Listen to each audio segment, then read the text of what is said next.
drīz būs tā taisnības diena, so beekeeper, you better believe, beekeeper. Biškops, ja, ir tāda filma un ir arī tāda dziesma. Biškops, ja, Biškops bija arī mans tēvs, viņš tagad ir augšā debesīs, paldies viņam, ka viņš palīdz, bet viņš arī nolika uz celīšiem korumpētos mentus pēc tam, kad bija debesīs, ja, jo policija tika izformēta kaut kādā veidā, nezinu, kāpēc, bet tik aktīvi vairs ceļu policija nedarbojās, bet es neko nepārmetu policijai. Ja būtu policijai, teiksim tā, ja, lielākas algas, viņi kukuļus neņemtu. Ja ugunsdzēsējiem būtu lielākas algas, viņi kokaīnu netirgotu. Ja mediķiem būtu lielākas algas, viņi cilvēkiem neliktu par naudu, par bonusiem arī vakcinēties. Ja. Policistiem arī nebūtu interesanti likt kaut kādus bezjēdzīgus sodus, ja viņiem būtu normālas algas, viņi nedzītos pēc tiem bonusiem. Tāpēc, ja būtu sakārtot algu sistēmu šajā valstī, tad viss būtu normāli. Nevis ugunsdzēsējiem ir 500 eiro alga, a deputātam ir 5 pakas alga. Staigā resnais noēdies, jau vairs nevar krēslā apsēsties. Par ko viņam ir 5 pakas alga, jo ugunsdzēsējs glāb dzīvības, un viņam jau ir 5 pakas alga, to es saprotu, tad arī viņam koks nav jātirgo visi seifiņā. Tāpēc sakārtosim sistēmiņu, būs viss kārtībā. Bet varu pastāstīt, kā tad radies šis treks Beekeeper. Atskaņojam treku, varbūt tās ieliekam. Beekeeper, father, blessings in God, John, brothers in other squads, but I need a bodyguard, cause I'm a bodyguard. Tās treks te varētu paspēlēt, kamēr es tā ķipa dejoju, bet varam uzmiksēt kaut ko pa virsu. Bet, kā tad tur gadījās 20. gada februāra naktī, es braucu pāri Deglau tiltam uz 60, ieslēdzu vēl muzo un tāds, čiliņā, braucu. Tur bija zīme uz 30, ķipa remonts. Remonts ir, dēļ tilta remonta ir zīme 30. Tīnam bildi atpakaļ. Es biju no draudzenes. Interesanti, kad pie tās draudzenes toreiz bija aizbraucis. Iespējams, viņa arī darbojās pēc 60. panta, jo izrādījās, ka viņai pašai ir atņemtas tiesības, bet to es uzzināju tikai pēc kāda gada, ka viņai atņemtas tiesības ir alkohola reibumā. Un tātad es tajā vakarā aizbraucot pie draudzenes, mēs tur tā neko pasēdējām pa mierīgo, pačubinājāmies, pamīlējāmies, varbūt tās.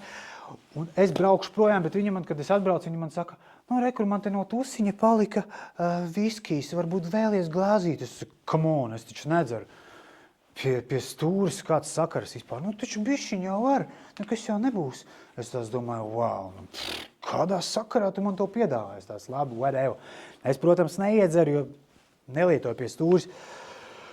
Un, šobrīd arī vispār cenšos nelietot un neiesaku arī lietot. Alkohols vispār ir zāles pēc būtības.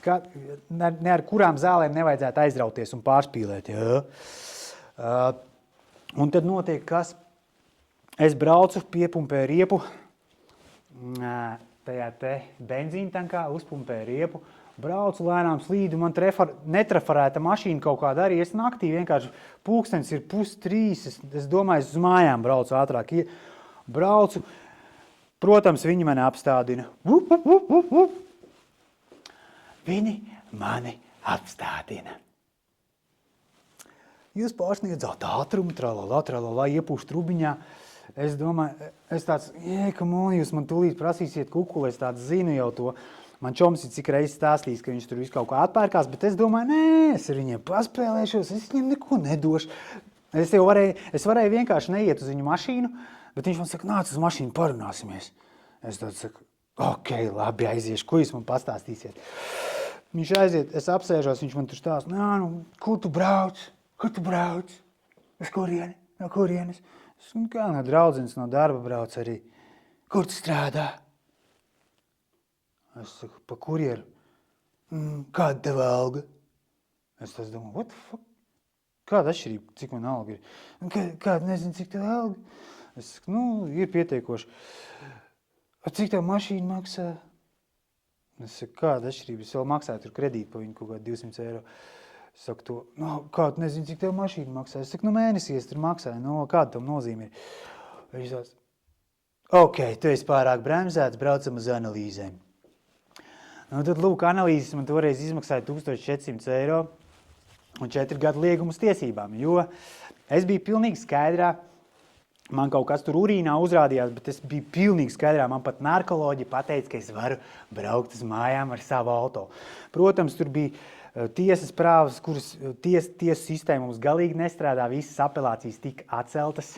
Nahren, jo toreiz bija Covid laiks, kad visi vienkārši stancēja tos sodus. Uzlika man sodu, paņēma naudu brīvs.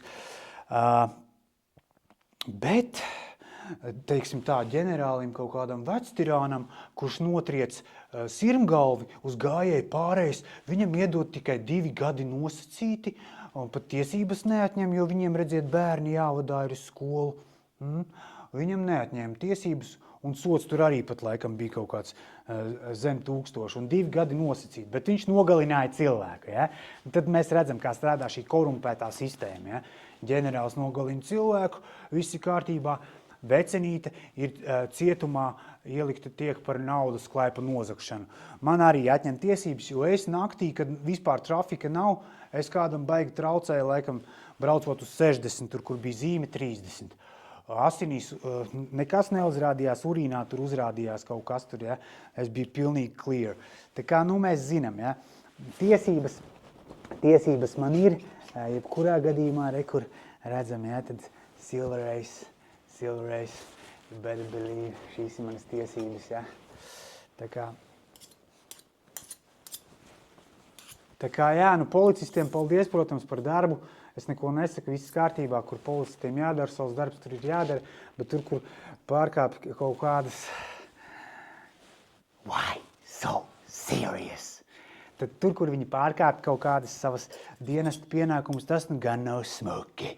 Tāpēc viņus arī izformēja mazlietiņ, vairs nav tā ceļa policija tik aktīva, kā bija. Bet, jā, vajadzētu darīt, katru darbu ir jādara godprātīgi, ja, un ar tīru sirdi, un nevajadzētu izmantot ļaunprātīgi. Jo jebkuru darbu var veikt negodprātīgi un negodīgi. Jebkuru darbu. Jebkuru. Tā kā centīsimies strādāt godprātīgi un tērēt liederīgi darba piešķirtos līdzekļus, ja, nevis savās interesēs, bet pildot tieši tātad savu darbu un pienesot sabiedrībai kopējo labumu, nemeklējot savu kukulīti. Ja?